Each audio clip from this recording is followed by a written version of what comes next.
Yo guys, Jonathan here, and this is the OnePlus 5T.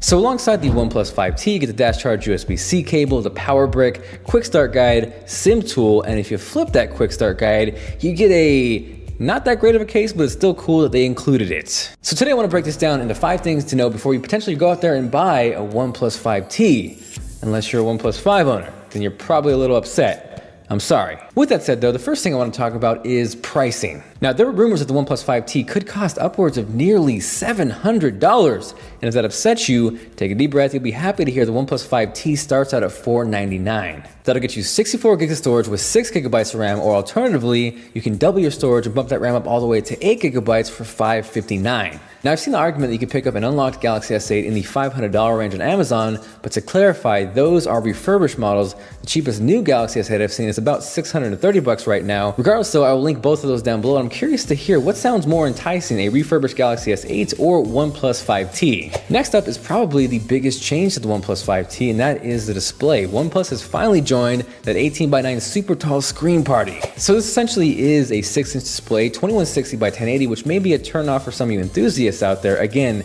given the price point, I think the screen looks fantastic, and if you need more resolution, you can hop up to a Galaxy S8 or even the fan favorite, the LG B30. What's nice with this though is if you stack it up side by side against the OnePlus 5, the form factor really hasn't changed. You are just getting a taller display. Because of the display though, you do lose the fingerprint reader on the bottom that effectively is moved towards the back in a much better location than the Galaxy S8 or Note 8. It's right smack in the middle and it works really well. Now at the event, OnePlus was not shy to take shots at Google and their Pixel 2 display issues, and for those curious about the OnePlus 5T, I have not seen any blue shipped on this phone. It looks fantastic, and again, the only potential drawback for some of you out there is it's a 1080p display. Now from there, the third thing to talk about is the camera, or dual cameras rather. It still features a 16 and 20 megapixel sensor just like the OnePlus 5 did, but what's kind of weird is that secondary lens is no longer a telephoto lens. It's the same exact focal length, the same exact aperture, and from what I understand, OnePlus is claiming that the secondary lens is going to be a low light lens, so when it knows you're in a lower light situation, it's going to opt to use that one instead. So with that comes a couple different things. One, portrait mode will still in fact work. The only difference is because those are the same focal length, the image will no longer be cropped. Now number 2, when you punch in on the OnePlus 5T camera, that zoom is purely digital. So to give an example of how everything looks, here's a shot taken on the OnePlus 5T. Here's that same shot punched in. I'm curious to know what you guys think of the quality.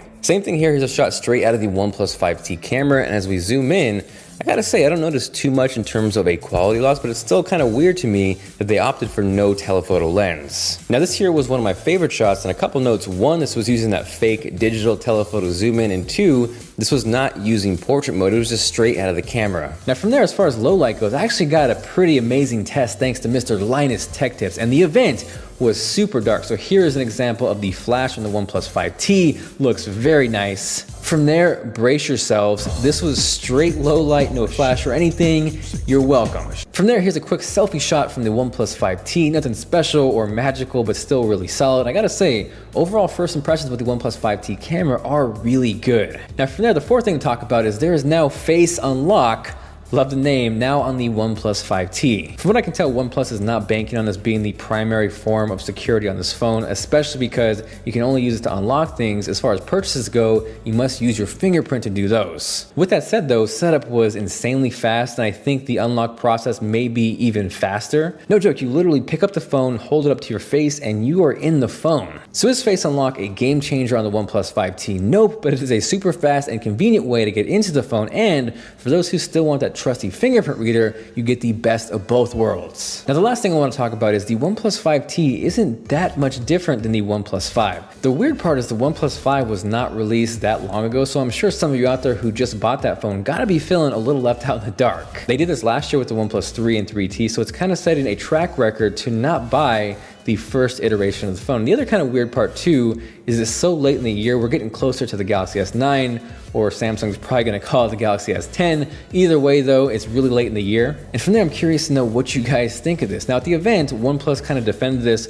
by comparing it to a software update in the sense that if you had the ability to upgrade hardware, why wait a year? For me, it just kind of feels like this is what the OnePlus 5 should have been. Based off reactions on Twitter or at the event, I think most people would tend to agree. Granted, there are some pretty solid updates to Oxygen OS, which is super clean and customizable. One feature in particular that I think is really cool are parallel apps. So for example, maybe up to Twitter accounts, to Instagram accounts, to Facebook accounts, you can actually have parallel versions of these where you're logged in at the same time and choose which one you want to launch. From there, maybe the OnePlus 5 really didn't do it for you and you held off buying that, and now the OnePlus 5T makes way more sense. Aside from that, hopefully you enjoyed the video. If you did and you are feeling like being awesome, make sure to go super sexy Linus on that like button. This is Jonathan, and I will catch you guys later.